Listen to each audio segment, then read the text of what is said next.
Hello and welcome. This is Angie with thecountryshootcottage.net. So today we are going to do like a Cricut glossary of terms. All the terms that you've ever wondered, what does that mean? I don't understand anything that these people are talking about on these Cricut videos. This is the one video you need to understand all of those terms. Now, this video is sponsored by Cricut, however all projects and opinions are my own. I'm also going to try to fit like all the terms in this one video.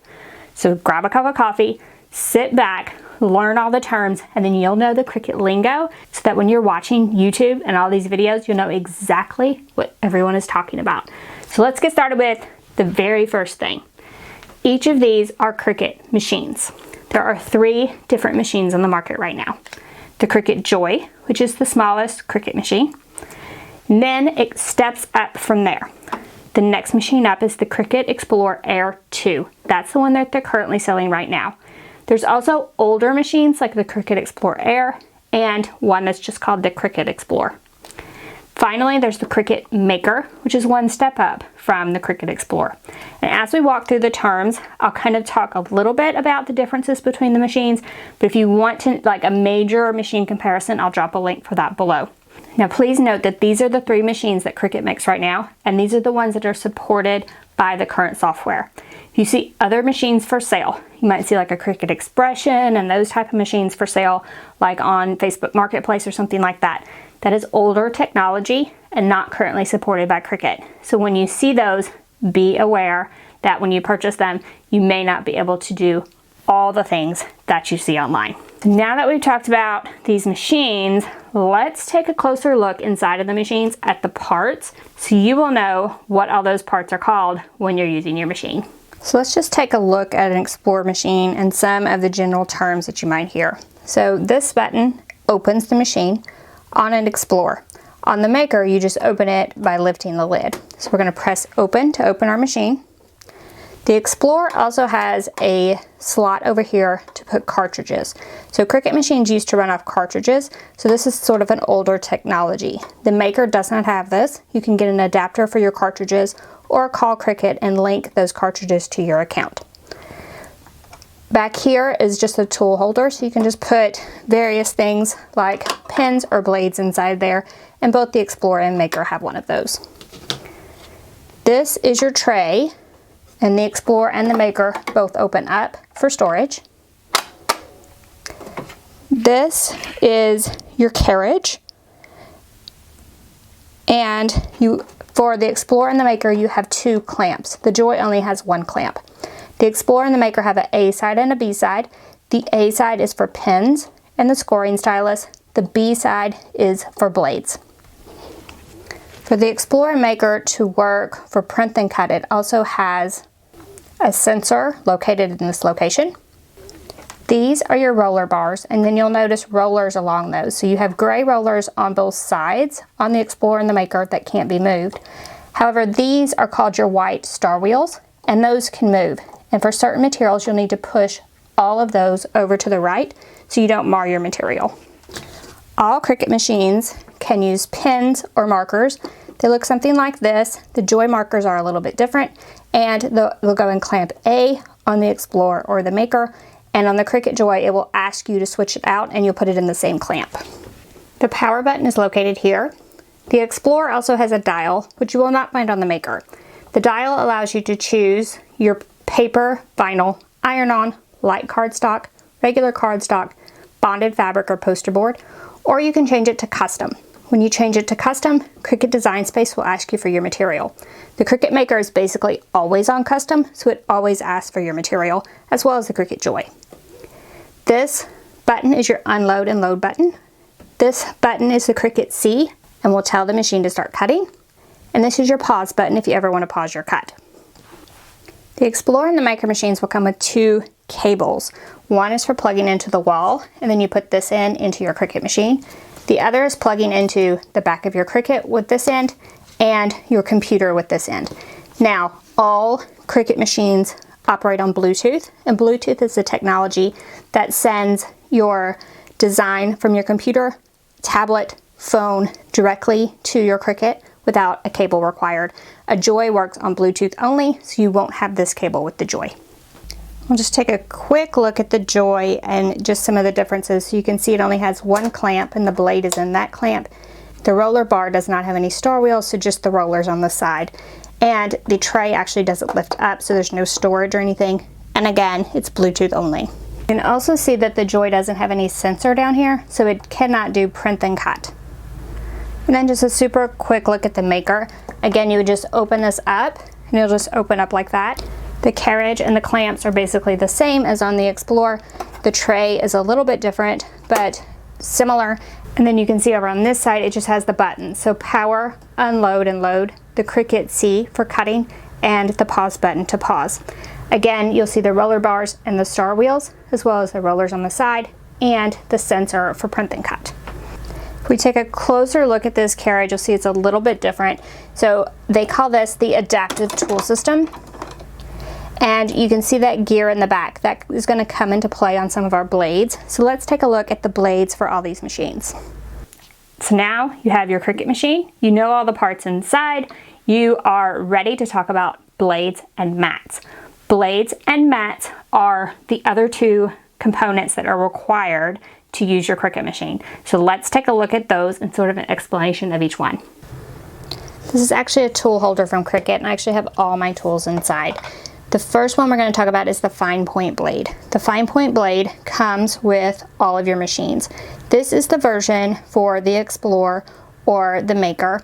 Now, this plunger at the top allows you to push it out, and then you can remove the blade from the inside. It's just held in there with a magnet, and to change it, you just add another one. So super simple to change, and that's the same for all the blades with the plunger at the top. This is the fine point blade for the Explorer Maker. This is the fine point blade for the Joy. So they are different, and the blades inside are different as well. So you can't use a Joy blade for an Explorer or Maker or vice versa, but the fine point blade is the same for the Explorer and the Maker. So if you have a fine point blade in a pink housing, it's actually called a bonded fabric blade. The bonded fabric blade is for the Explorer mostly, but you can also use it on the Maker, and it's for fabric that has interfacing on the back for bonding. And then if we move up from those, we'll go to a deep cut blade. So deep cut blade cuts a little bit deeper, and it's for the Explorer and the Maker only. The Joy only has the fine point blade, so you'll only find one blade for it. And then in the same family, you have the foil tool is again for the Explorer or the Maker, and it actually has 3 tips. So I have my tips in the bottom of this organizer, and so you have a fine, medium, and bold tip, and you change them the same way as you would a blade by pressing the plunger down and removing. So this housing, the deep cut blade housing, and the fine point blade housing are all different. The bonded fabric blade housing is different because it's a different color. The housing is what the blade is inside. So you have the housing itself, and then you have the blade, or in this case, the foil tip. These are all the blades that would go in clamp B for the Explorer. When you get to the Maker, you add on a few. So let's take a look at what you add. First up is the rotary blade. The rotary blade will come with your Maker. It has a housing that it's all its own. And I do have instructions on how to change that rotary blade, and I'll link to a video on that below. It is a little bit more involved than just pressing a plunger. So this comes with your Maker. Now, if you want to go a step further, you can get the knife blade. The knife blade, again, you have to have a knife blade housing, and then you have the knife blade. Again, the changing of the blade is a little more intense, so I will link to a video on that below. So you need both housing and blade for the rotary and the knife blade. Next up, we have a variety of blades and tips, and they are all with the same housing. So I actually have 2 housings, and they are exactly the same. So this is the quick swap housing, and you can get a variety of tips to go with that quick swap housing. So what are the tips? First, you have the scoring wheel, and you have a single and a double scoring wheel. So 1 line and 2 lines. You have a wavy blade that cuts wavy lines, a perf blade that cuts perforated lines, a debossing tip, and an engraving tip. And I'll link to videos about all of these below and what they do. But you only need one housing for all of these, and it's as simple as pressing the plunger, adding on the tip that you want to add on, and releasing. Now the maker has a sensor to detect the blade. In some cases it may be fooled, like it can't tell the difference between the single and the double scoring wheel, for example, but it could tell the difference between, say, the rotary blade and the knife blade. So it does actually check to make sure that you have the right blade installed. The other machines do not do that, so you need to make sure you have the right blade before you start cutting. Now we talked about pins that will go into the other side of your Cricut machine. For the Explorer or the Maker, you can also use a scoring stylus. So the scoring stylus goes in the pin side of your machine and it will score material. What is scoring? Scoring is making a slight indentation line on the material so that you know where to fold it. So you could either use the scoring stylus on the Explorer or the Maker, or if you have the Maker, you can get the scoring wheel, either single or double. All right, let's talk mats. The other thing you'll need when operating your Cricut machine is a mat.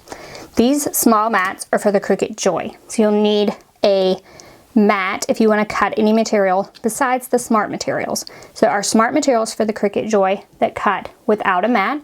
If you want to cut other materials, you will get one mat with your machine, and these are all of the options that you can get. So we have a light grip in 4.5 by 12, standard grip in 4.5 by 12, standard grip in 4.5 by 6.5, and then the Cricut Joy card mat, which is for cards that are already cut and folded. So I have another video on the card mat, I'll link that below. And we'll talk about the differences between the grips as we talk about the mats for the other machines, because the color coding and the grip strength are the same for the Joy and the other two machines. So here are the mats for the Explorer or the Maker. So every mat for the Explorer or the Maker comes in two sizes, 12 by 12, which is this size, and 12 by 24, which is this big guy. So let's talk grips in those sizes. Strong grip, the strongest grip that you can get for heavy duty materials. Think like wood, real leather, things like that that you need a really strong grip to cut. Next up is standard grip. Once again, 12 by 12 or 12 by 24, two different sizes. Standard grip is a little less strong than the strong grip, so we're going down in strength. So we had strong grip, now we have standard grip. You can use this for certain types of cardstock, adhesive vinyl, iron-on, that type of thing. This is often like the material, the mat that I will go with, but the other mat you want to keep on hand at all times is the light grip. Again, light grip comes in 12 by 12 and 12 by 24. Now this is really probably the mat I use most often. So lighter weight cardstocks, adhesive vinyls, iron-on or heat transfer vinyl, that type of thing, will stick to the light grip mat. Now, there is also a pink mat. The pink mat, again, comes in 12 by 12 and 12 by 24. This mat is called the fabric grip mat. That's because it's intended for fabric. It is the lightest of the grips, so I use it also for things like crepe paper or anything super delicate, tissue paper, that type of thing.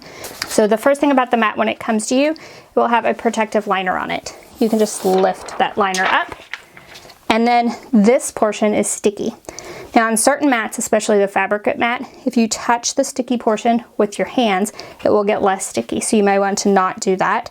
And then there are markings along both up and down and side to side, and those are measurement markings just for your convenience. So the sticky portion is whatever is inside of these grid lines, and so the mat has grid lines on it for your reference and for measurement.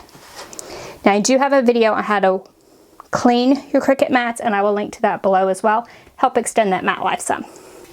You do want to also be sure to replace that protective cover over the top when storing to prevent any lint, pet hair, that type of thing from getting on your mat. So now maybe you're ready to tackle some projects and cut some things. What are the tools you're going to need? Let's take a look at the tools and what they're called so you'll know the proper terminology. Let's talk tools. So these first tools, the term is weeding tools or weeding hooks. So there are a variety of shapes, styles. There's a kit that you can buy from Cricut. It really just depends on your preference, which one you might prefer. This next set is tweezers. Again, some of these come in a kit from Cricut. They are used for weeding or picking up small pieces off of your mat, or in this case of this wide tweezers, that's used for picking up fabric off your mat. So we talked a little bit about how touching those mats with your fingers can weaken the adhesive, and this is one way to get around that. So these are also just preference, so whichever one that you like to use. Next up is a craft knife. So this is the Cricut True Control craft knife. The blade is replaceable, so you just replace that blade. Can be great for cutting materials before putting them on your mat or finishing any cuts that maybe didn't get finished, like in the case of wood, that happens quite a bit. This is a spatula. This is amazing for getting small pieces of paper and that type of thing off of your mat, or cleaning up the mat after like a bunch of small pieces are on your mat after you cut and they're all scraps, and you can just kind of scrape them off with the spatula. It's perfect for that. Definitely a must-have tool, and a lot of times it comes in a kit with some of these other tools. So next up we have a scraper. So these are perfect. So this one's a large one, this one's a small one, but they do the same thing. So they are perfect for pressing your material down onto the mat, burnishing your vinyl down to the transfer tape, and we'll talk about vinyl and transfer tape in a minute, but these are really must-haves for your Cricut and especially those vinyl projects. Next up is scissors, which are a must for any crafter. And if you want to get a little bit more fancy, this is a rotary cutter. So basically you press this and it retracts the safety cover, and then the blade is exposed and you just roll it along something like fabric to cut. And this is helpful for cutting like perfectly straight lines on fabric, which is especially important if you're going to put them on your Cricut mat.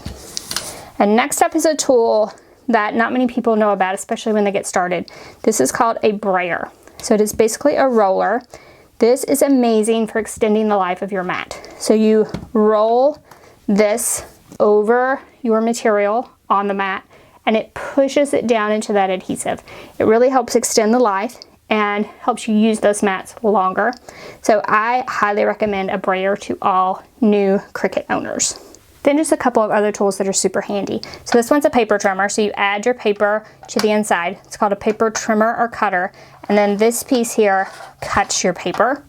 And then I would also highly recommend keeping a ruler on hand. Another like must-have for any crafter, like scissors and a ruler are just a must-have for crafting. All right, so now that you're more familiar with your machine, we're gonna jump into Cricut Design Space and we're gonna talk about the terms there. So if you've ever wondered about like weld, slice, flatten, all of those crazy terms, let's take a look in Cricut Design Space at all the buttons, and I'll explain briefly what each of those mean. This is Cricut Design Space. Cricut Design Space is a free program, and you can download it at design.cricut.com onto your computer, or look on the App Store on your Android or iOS device. So let's look at the main menu. So when you open it up, it'll look something like this. So first of all, you'll have any projects you've made across here. If you haven't made any, this will be blank. You can hit New Project here or New Project here to open up a new project. You'll also see some projects below. So what you'll see is projects that if you just click them, you can just make that project. If you see an A beside it, that means it comes free with your Cricut Access subscription. Cricut Access is generally, you get a free trial when you buy a new machine, so you might as well use that. It is a monthly fee, and it gives you access to free projects, free images, and free fonts. I suggest that you use it for your trial month, see if it's worth it for you, and then continue from there if you would like to pay that monthly fee. If you cancel your subscription and do not pay the monthly fee, you can still use Cricut Design Space for free. You don't have to have Cricut Access to use it. So let's take a look at some of the options on this main menu. So first of all, you have Home, which is where we are now. Canvas is the name of where you will design your projects in Cricut Design Space. You can also do New Machine Setup and Calibration.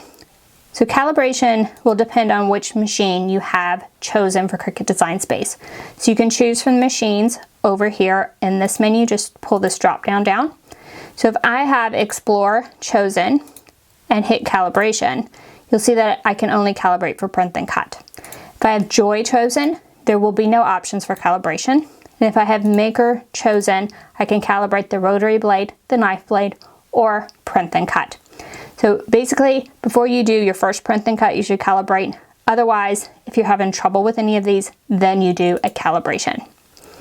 Also over here with your machine selection is save options, and that's where you can save your project as you design it, as well as my projects where you can get to all of the projects you've saved. Over here you can also manage your custom materials, and that's where you set up your own materials. I have another video on that, and I will link to that below. You can update your firmware if you need to, see your account details, link cartridges. We've already talked about that, that's older technology. Cricut Access is here, and a few settings. So now that we are on our canvas, let's start making a project. First, let's talk about some of the buttons on the side. So the top is new, and that will give you a new project or a new canvas. The second is templates. While I always recommend that you measure whatever blank you're using, like if you're using a baseball t-shirt, I would suggest you measure it and then size your project appropriately. The templates can actually help you size your project. So if I pick a baseball t-shirt, you can see that on your screen. It does not save with your project, and they are for reference only. So I'm actually just going to choose a new project to get a blank canvas here. So after templates is projects. If you click projects, these are all those projects that we saw on that first screen. And this is a place where you can search by category or by word if you type that here.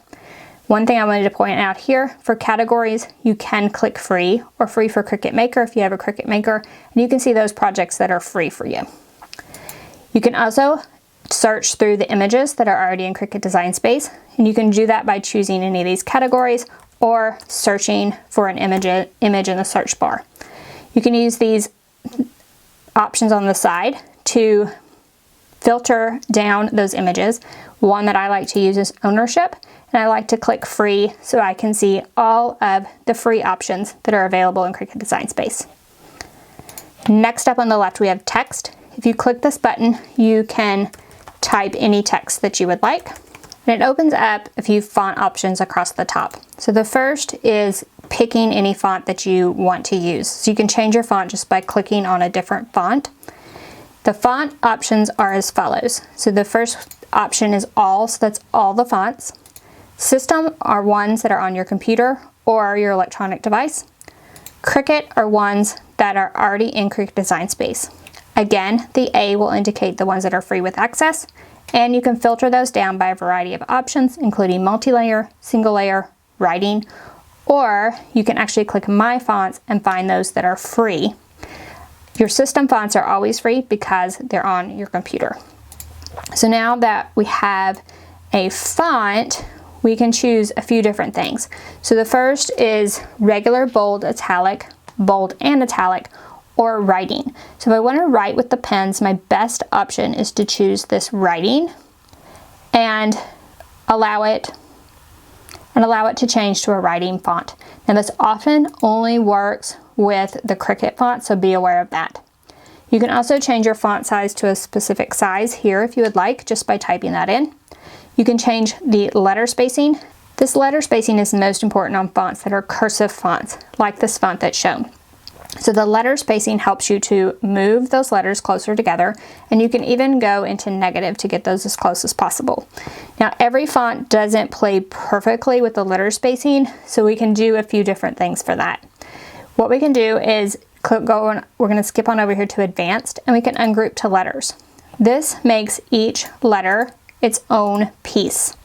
And now I can move those letters individually to wherever I would like them. And now I'm making this word look more like a cursive word. Now how do we keep it that way? We'll go over that option in a minute. So a few more options with text. So what I've typed is testing for me. And now I can change the line spacing this time. So when I change the line spacing, it moves it closer together. You can also change the alignment when you have multi-line text. So left, center, or right. And you can also ungroup to lines on this advanced option. So when we ungroup to lines, that means that each of these words is a different cut. So now I can move them independently of one another. And the only other option we need to go through on the font menu is actually curve. So I wanted to note something here. This curve option is only available on computer. So on any of these options, if you are confused about why your screen looks differently, it could be one of two things. The first is that that option is only available on computer, like curve, the knife blade, and the foil tip. Or you could have the wrong machine chosen in the corner. So when I have Maker chosen, more options will show up than Explore or Joy. So make sure you have the right machine that you're using. So the curved text, you can just move this to the right or the left to curve your text, or you can type anything that you want right into the box. The only other option over here on the left is shapes. So when you pick the shapes, you can actually draw right in Cricut Design Space with a variety of shapes. You can use these circles on the corners to change a few things. So the red circle will actually delete it. You can also delete something by hitting delete or backspace on your computer, or delete in the layers panel. This arrow that's in a circle will actually allow us to rotate that. You can rotate it using this circle, or when I click on that square, a rotate option opens up in the top, and there I could actually pick a custom angle for my rotation. What also comes up are two arrows together, and we can drag those to resize any object. Also, if you have an object picked, you can change the size to something exact by typing it in to the panel at the top. Now this lock button is important, especially if you have something like a square. So if I unlock the square, this button changes to 4 ways instead of 2. So now I can drag it and distort it any way I would like. There is also a lock on your panel up at the top, so you can unlock and lock from there and type in the size you want as well. Also on shapes, just one more thing I wanted to note, if you're using the Explorer or the Maker, you can draw score lines as well with the shapes, and we've talked about the scoring stylus and the scoring wheels. The only other thing on the left is upload. If you click that, you can upload your own images or patterns. So you click image or pattern, and we'll talk more about patterns in a minute. For images, there are various file types. The first 4 listed are JPEG, GIF, PNG, and bitmap. These 4 are image file types. So PNG files usually have a transparent background, and they're the easiest to upload if you're going to upload an image. The others are fairly standard image file types. The next 2 types of files you can upload are SVG and DXF. SVG is the optimum file to upload to your Cricut machine. It stands for Scalable Vector Graphic, and it feeds in all the information that the Cricut needs to know to make a good cut, and you won't get any distortion like you might with a image file that is not of the best quality. So look for SVG files for uploading if you can. I have videos on uploading files of all types on all devices, and I will link to those below. If you scroll down, you can also see images that you've recently uploaded, and if you click View All, you see all that you've ever uploaded. So we're just going to cancel this for now and look at the rest of the options in Cricut Design Space. So up at the top, you have Undo and Redo. So anything you've done, you can click Undo, and it will undo the last operation. And then if you click Redo, it will redo that. If you have any layers selected, you can do a few different things. So the first is line type. So we have cut and draw. So cut, cuts with the blade. Draw, draws with the pens. So cut and draw would be the only options available if you had a Cricut Joy. So if you have your Cricut Joy chosen, those are the only options. But when we expand out into the Explorer and the Maker, we get a few other options. So we have the score, which is the scoring lines.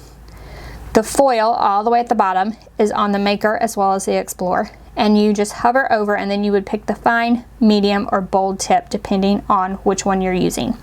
Now when I pick any of these, my object actually changes to reflect that. And it also changes on my layer panel and tells me exactly what is going to happen with that layer. So score is indicated by a dashed line. Foil is actually indicated by a gold line. And then for the Maker only, you have 4 more options for those tips we talked about. engrave, deboss, wave, and perf. And when you pick each of those, it will show you over on the side what it is, but there's really no other indication of what the cut actually is. So I'm going to change this one back to cut. The next is this box, and that allows you to change the material color. So this is important if I want this to be out of yellow material, and I want this to be out of yellow material, and I want these to be out of black. I would want to make sure that these are the testing and the text are all the same color, and the shapes are the same color. That way they will cut out of the same material. Next option is fill. So no fill indicates a cut, but if I want this to print for a print then cut, so if I'm on the Maker or the Explorer, I can click print. Now it's going to print this as a yellow square, or I can click this box to change the color. This is where those patterns come in. I can actually change to a pattern. There are various patterns already in Cricut Design Space, or you can upload your own. I can click on the pattern and it fills with that pattern. And you can also see over here on the side, now that I have filled my object, my layers panel says cut and print, so that indicates what it will be. I'm actually going to undo those last few actions and go back to a cut. Now, a few more options. First of all, I can click select all at any time if I want every object on my canvas to be selected, so that's kind of handy. The edit option allows you to cut or copy or paste. You can also use shortcut codes for your computer. If I have 2 objects chosen or more, I can use the align function. And this allows me to align those objects however I would like. Arrange, let's say I have these objects stuck now and I want my circle at the top. I would click the circle, pull down arrange, and then I can send it to the front or just move it forward. I can also flip objects right in Cricut Design Space. Now there is a mirroring function later that we'll talk about on the actual screen where you can see your mat. But if I wanted to flip it horizontally or vertically for my design, I would flip it here. We've talked about the size, the rotate, talk a bit about the position. So if you change the position here, the X position moves it left and right, the Y moves it up and down. So you can get an exact position by typing in here. So now that we have something on our canvas, let's talk about this save button. When we click save, we are able to name our project and save it. If I had all objects that are in Cricut Design Space, I could save my canvas as public. Because this font is on my computer, and I think this one is as well, I can only save it for personal use. So I wouldn't be able to share it with other people. So keep that in mind when you're choosing your objects, whether you want to share it with other people or not. All right, so now I have these 2 objects, and let's say I want them to cut just like that. If I click make it right now, those 2 objects are not going to be like they are on my canvas. So they're side by side instead of one on top of one another. If I pick both those objects, I have a few different options I can do with them. First, I can group them. What does group do? Group allows me, now when I pick it, they both move together, so they are a group. However, if I click make it, they will still not be together on my canvas. So group just groups things together for easy movement on your canvas. The other great thing about group is there's an ungroup button, so you can always undo it. The next option on the layers panel is duplicate, which we've talked about, and delete. Let's talk a bit about color sync while we're here. So if I wanted this me, for example, to be yellow, instead of changing it to yellow, I could actually use this panel. I could grab that M for the me, and I could just drag it over to the yellow. And now it's yellow and the same color as these other 2 objects. So let's go back to the layers panel, and let's talk about these options at the bottom. So we talked about that maybe I want this to stay like this when I'm actually making it. This middle button, attach, will do that for you. So if I have my group chosen and I click attach, first of all, note that it changed from attach to detach, so you can undo it later. So if I save this or whatever, I can detach it later. And now when I click make it, those two objects are in the same location as they were before. So now let's click those and detach it. The other option you can do is to weld those together. So that's our next button over here on the layers panel. But if I click weld, what happens is that cut, and I'll click undo just so you can see, that cut of the circle goes away. So what would happen is this would cut as one shape just around the outer edge. So it would not fully cut that circle out, but they would stay together. Now the other thing I want you to note is there is no unweld. Once I save this, it is permanently welded together. So use weld with caution. So I am going to undo this. And let's talk about slice next. So I showed you with attach. So if I click these two and attach them together, I showed you that it would in fact cut just like this, and that circle would cut a piece out of this square because they're attached together. If I detach those and I want to slice them, first tip with slice is you can only slice 2 objects at a time. So I have 2 objects, and if I click slice, now you can see that a bunch of different pieces came up. So if I just want to cut that square with a circle out of it, I can actually just delete all these others off. Now when I click make it, I will have just the square with the circle out of it. And then the other thing you need to note is there is no unslice. So that is a permanent action, and when I save this, there is no undoing it. So you need to also be cautious when you use slice and make sure that you want it permanently that way. And what I can do is just click undo enough times where I'm back to my original design. So this also works with text. So let's put these two together. I'm going to arrange, send that to the back. If I was to attach these together, the me would be cut out of the square. We can accomplish that same thing with slice. However, it would not be able to be undone once I saved my project. Right now I can click detach, and the me again is its own object. So just be cautious when you use things like the weld and the slice.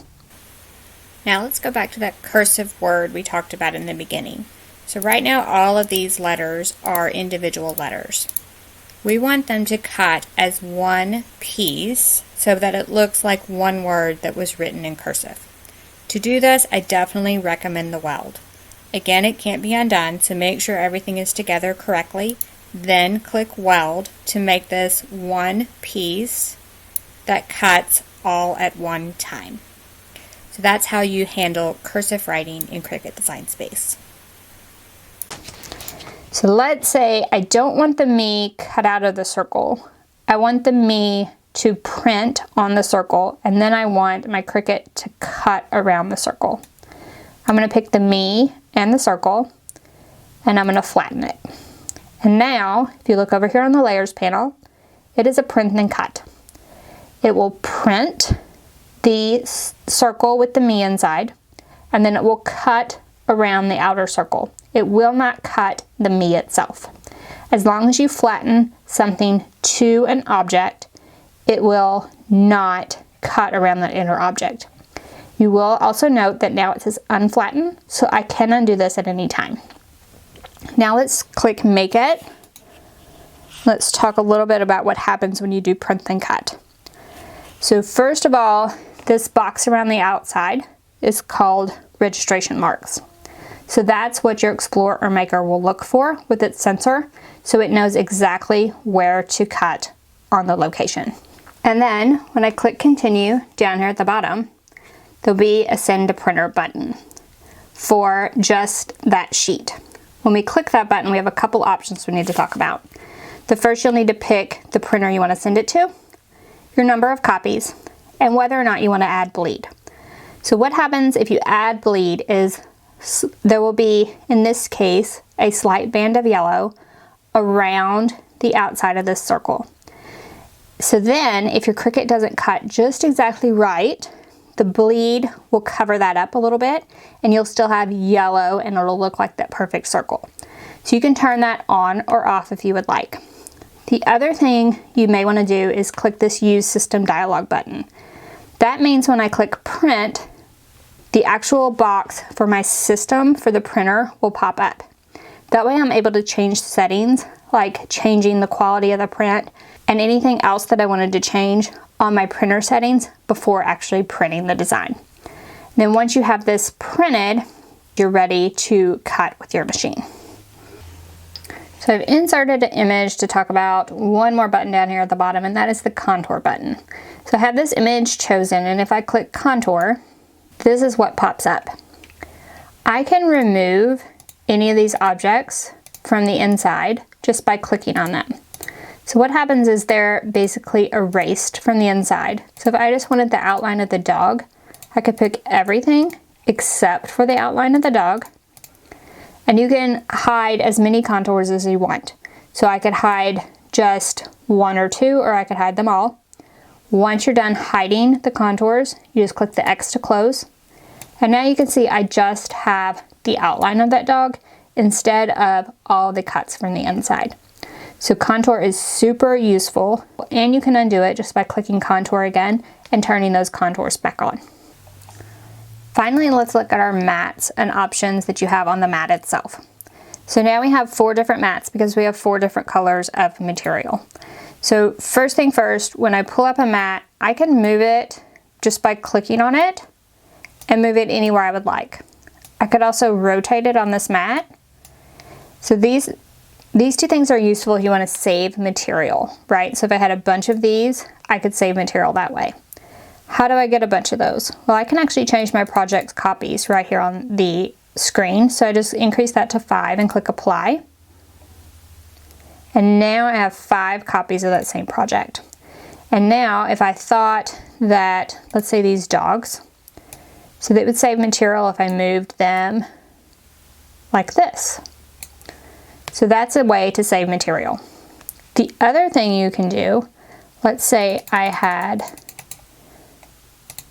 15 copies of this. I can actually put these dogs together onto the same mat. So let's say I think they'll all fit on mat 7. I can move this object to this mat. Go back to 9, move this object to this mat. And now I can go to this mat, and I have those other 2 dogs on here, and I can move the dogs around and save material by cutting those all from the same mat. And I could probably even fit a few more dogs if I played around with this. So that's something that's super convenient for moving those.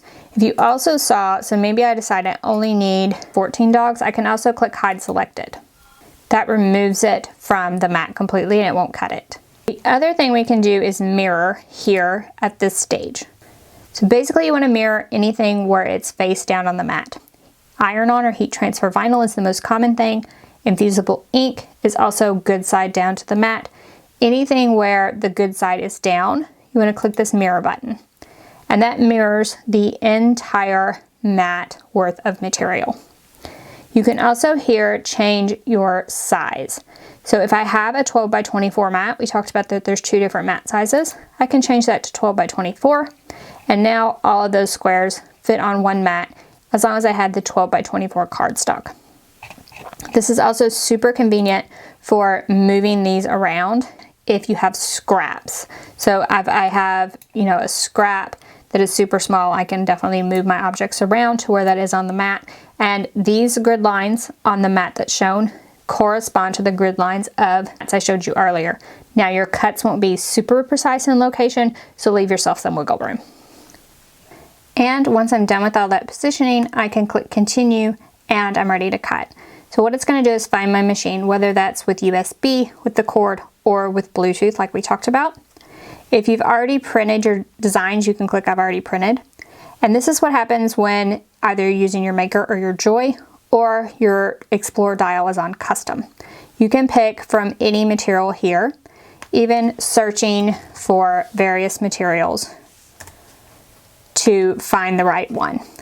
Once you pick a material, it will tell you what blade is required and what clamp to put it in. So what's in clamp A, what's in clamp B, and to go ahead and load your material once you have the proper blades and tools in place. You can also edit tools at times, which is what this button is for, and that will depend on what material you're cutting and what machine you're on. But say on this one, I could change to my deep point blade instead of my fine point blade. So just keep that in mind when you're cutting, and then load your mat and press go when it asks. All right, we have everything we need to start creating, right? Now we need something to make. So the first thing, you'll need what's called a blank or a substrate. A blank or a substrate is what you put your material onto. It can be shirts, tumblers, mugs, glass frames, wood signs, anything that you put your material that you make on your Cricut onto is called a blank or a substrate. So now let's dive into those materials and the terminology associated with those. Materials, materials, materials. What do all those words mean? Let's talk about them. So let's start on this side with vinyl. Two different versions of vinyl. The first is adhesive vinyl. Adhesive vinyl has a sticky backing. So it's applied to a backing paper, or sometimes referred to as a carrier sheet, that is just like a plain piece of paper. And then the vinyl's on top with a sticky backing to it. And you can use that to apply to glass, wood, that type of thing, any type of smooth surface. There are two different types, removable and permanent, just like they sound. One is intended for like temporary things, so removable I would put on walls, whereas permanent I would put on a mug that I was going to use every day for my coffee. Now, when you're using vinyl, you want to use what's referred to as transfer tape or transfer paper. So this is basically a tape or a big adhesive sheet that allows you to move all those little bitty cut bits all at once to your surface, so you're not trying to place those. So those are kind of like the two types of adhesive vinyl, but there are specialty vinyls as well. So the one next to this is window cling, and that's one example. So window cling would be used, obviously, if you want to put something on a window and then easily remove it later. Now, I talked about two types of vinyl. So you have adhesive vinyl for all those smooth surfaces like glass. But then you have something called iron-on, and that is also referred to as heat transfer vinyl or HTV. All those terms mean the same thing. And that is a vinyl that on the back of it has an adhesive that is activated by heat. So it is also on a carrier sheet, but it is face down, so that adhesive is up, but it's heat activated so it's not sticky. But you do need to do a few special things, like we talked about mirroring when we talked about Cricut Design Space. You would mirror anything that's face down on the mat, like iron-on. So there are a few special rules when working with that, but you don't need a transfer tape with iron-on to apply it. So that's something a little bit different. Now, I have basic videos on vinyl and iron-on, and I'll drop links for those below. So if you are starting with those, drop to those links and learn all about them. Next is infusible ink. So you may have heard that term around maybe Facebook groups or something. Infusible ink is made exclusively by Cricut. It comes in sheets and also pens and markers. So it is an ink that is trapped inside of a sheet, in this case of this box. And when you apply it to a polyester blank or substrate, so it does need to be polyester, and Cricut makes its own line of blanks that are compatible with infusible ink. Now, when you apply it to that polyester surface, there's a chemical reaction and it infuses into the surface infusible ink, making it a permanent design that's actually embedded into the material. Where adhesive vinyl or heat transfer vinyl or iron-on sit on top of the surface, infusible ink embeds itself inside. It is slightly advanced where you need to know what you're doing. So I do have another video on that, and I'll link to that below. Another term you might also run into is heat tape or heat resistant tape. There is a Cricut version of that too, and that's used to hold down that infusible ink while you press it, just so it doesn't move, because movement is the enemy of infusible ink. Now, you may have heard of the term sublimation. So sublimation is a process with a tire printer, and it's pretty expensive to get into, where the printer prints with sublimation ink and you put it on a polyester surface and it infuses into the surface. Infusible ink is a way to do that for the average crafter without all of that expensive equipment. So if you ever heard of the term sublimation, that's what it means with a sublimation printer, sublimation ink, and infusing into that surface. But infusible ink is something that's a little more accessible for the everyday crafter. So another box I have over here, if you have a Cricut Joy, there's a couple terms you might want to know. Smart materials. So they come in a box, looks something like this. And there are smart material versions of things like vinyl and iron-on. Basically, those are sized perfectly for your Cricut Joy, so you can cut matless. So we talked about cutting on the mat and cutting without the mat, which is matless cutting, and those smart materials are how you do that. The other term with your Cricut Joy is insert cards. So insert cards are designed for that card mat we talked about earlier in the video. They're pre-formed card with inserts, and there are specific designs in Cricut Design Space that you can use with these to make cards in minutes.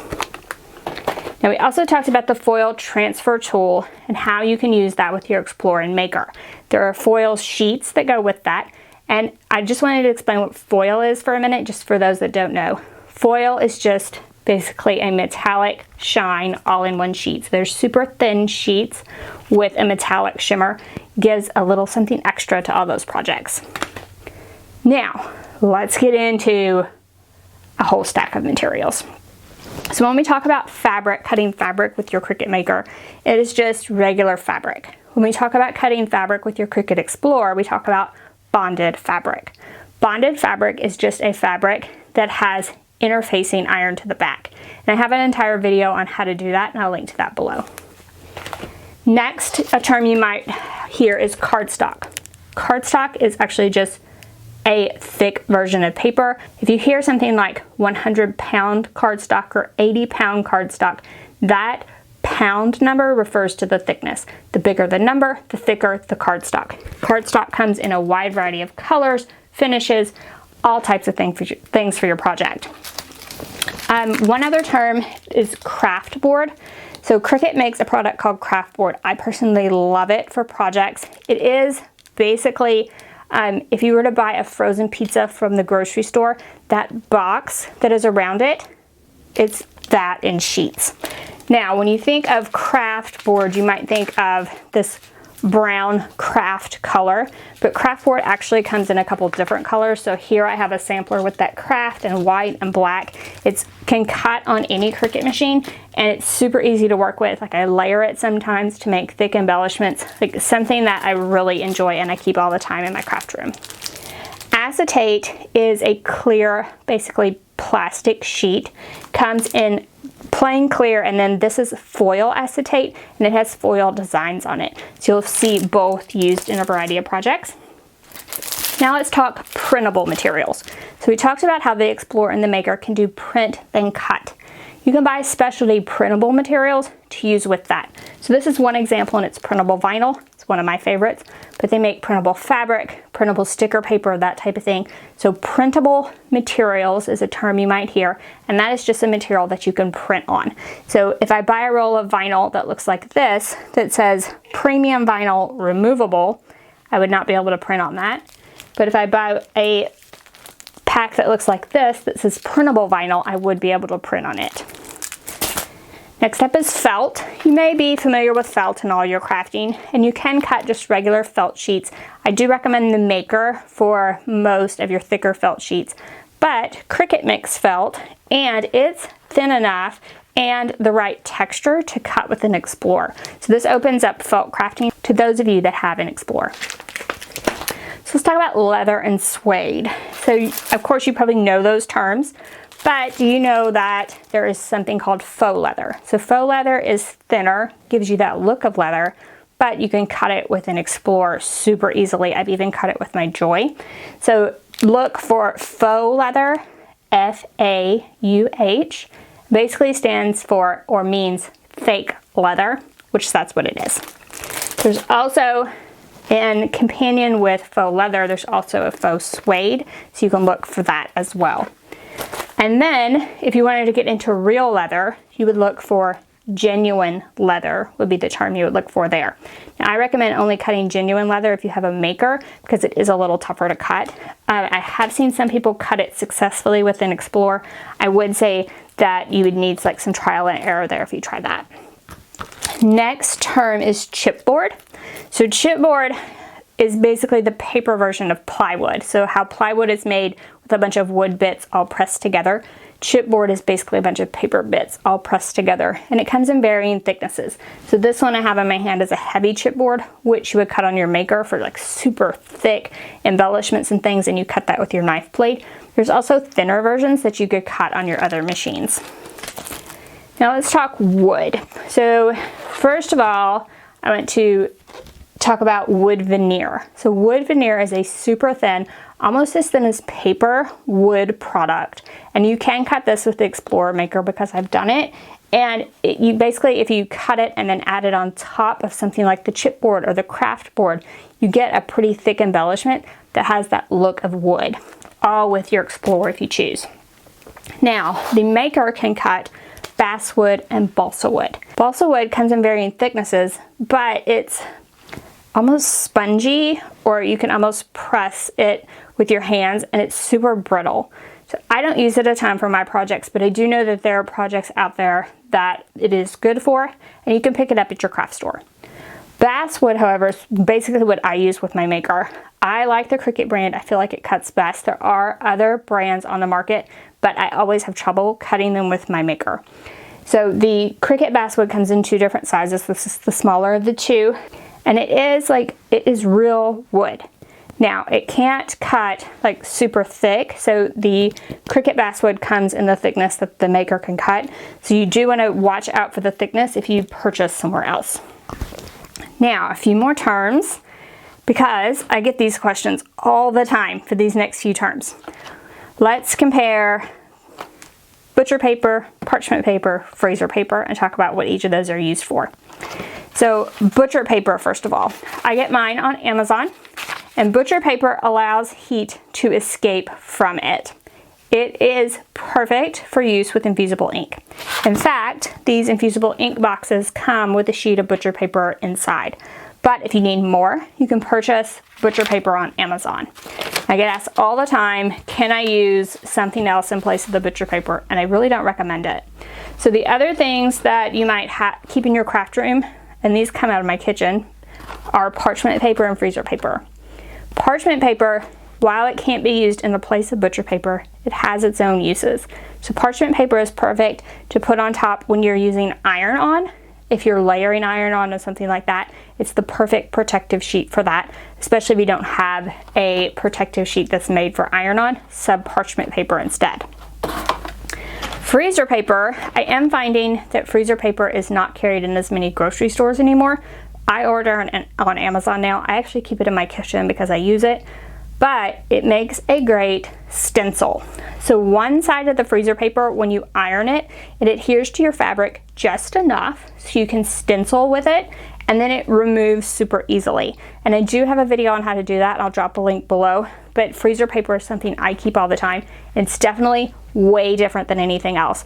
And something I didn't bring upstairs is wax paper, and that's another thing that you might find in your kitchen. And I get asked all the time if I can use that in place of any of these. The answer is no. So wax paper cannot be used for any of these. I would not use wax paper for anything where there's heat.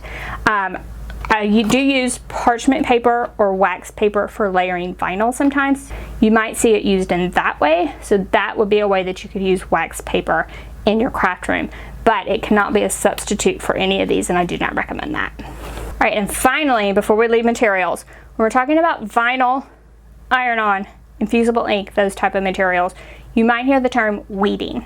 Weeding is just the act of using weeding tools, using tweezers, using your hands to remove any excess from the carrier sheet. So you have a carrier sheet that is included with the material, and you want to remove anything you don't want transferred to your blank, like say a shirt, and I would want to remove anything I don't want transferred. So everything around the outside edge, things like the centers of letters, the insides of designs, you would want to remove all that, and that process is called weeding. And finally, one last thing before we wrap up. I'm going to take a look at iron, EasyPress, heat press. What are the difference between those terms? When we talk about that iron on vinyl, I talked about how you need a heat source to activate that adhesive. Now, you can use a standard household iron. There are instructions for how to do that. Many people have trouble with the iron, like getting the consistent heat source that you would need to actually adhere that to your shirt and have like varying results with it. So that's why a lot of people opt for a couple different things, either an EasyPress or a heat press. So the EasyPress, let's talk about that first of all. The EasyPress comes in 3 different sizes. Then in addition to that, there is the EasyPress Mini, which is this little guy right here. So this little guy is perfect for those small projects, and then you can work up from there. So there's a 6x7, a 9x9, and then like a 12x10. Now each of these work the same. You just need to kind of decide what you need for the projects you're doing. Then when you have your EasyPress, you might also want to consider an EasyPress mat. Again, those come in 3 different sizes to sort of match up with the 3 different sizes of EasyPress. So the EasyPress mat is like the perfect thing for laying down your blank and then pressing on top with your EasyPress. Now the other thing I've mentioned a couple times is a protective sheet when you're doing iron-on. So this is referred to as Teflon sheet or iron-on protective sheet. Sometimes you might see both terms, but basically it refers to a sheet that you can use between your iron-on or your blank and your heat source. So sometimes you might be ironing on, like say I'm adding iron-on to silk, I would probably use a protective sheet just so the rest of the press plate does not reach my surface, which is the silk. So that carrier sheet that's on the iron-on would protect that small little area, but sometimes you want to protect the rest of the area, which is where a protective sheet would come in. Now the EasyPress, all of them come with the EasyPress itself as well as a base. So the benefits of this are basically a larger surface area, no holes like for steam. You do not want steam with iron-on, and a more consistent heat across the entire surface. Now, that kind of differentiates it between an iron. But you can see right now, so I have a big heat press here for comparison. You can see right now the size difference. So if I am concerned about size, these EasyPresses do the same thing as a larger heat press. The larger heat press is sometimes preferred by those running a t-shirt business or that type of thing, but the EasyPress I find is perfect for home crafters and is actually what I recommend and what I use most often. But I do have a heat press in my craft room. These are made by a variety of manufacturers. You can find them everywhere, and basically you put your material in here, and there's a couple different types, but the basic idea is you put your shirt or your blank in here with your iron on top and maybe your protective sheet, and then you close it and it's the same thing. So both of these heat up to a temperature you set, and then they heat for a time that you set as well. So that's in the case of all of these, you would set a time and a temperature. So hopefully that helps, explains EasyPresses and heat presses, and you need these for anything that's heat activated. So heat transfer vinyl, HTV, and iron-on, remember those all 3 mean the same thing. You would also need them for infusible ink, either the sheets, pens, or markers. They would all need heat to infuse into that surface. And then if you ever got into sublimation and bought a sublimation printer and all that, you would also need a heat source for that. So now guess what? You watched this entire video and you are a Cricut expert. Now, did I forget a term? Is there something that you're still confused about?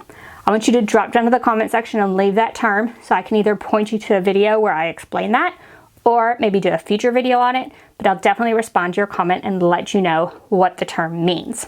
Now, if this video helped you, if you learned something new, because I hope you did, please give us a thumbs up. If you haven't already, head on over to our YouTube channel, hit that subscribe button. We have Cricut videos every week, and I know you'll learn something new. And if you loved this video, you're gonna love our other content. So thank you all so much for joining me today, and I'll see you next week. Bye-bye.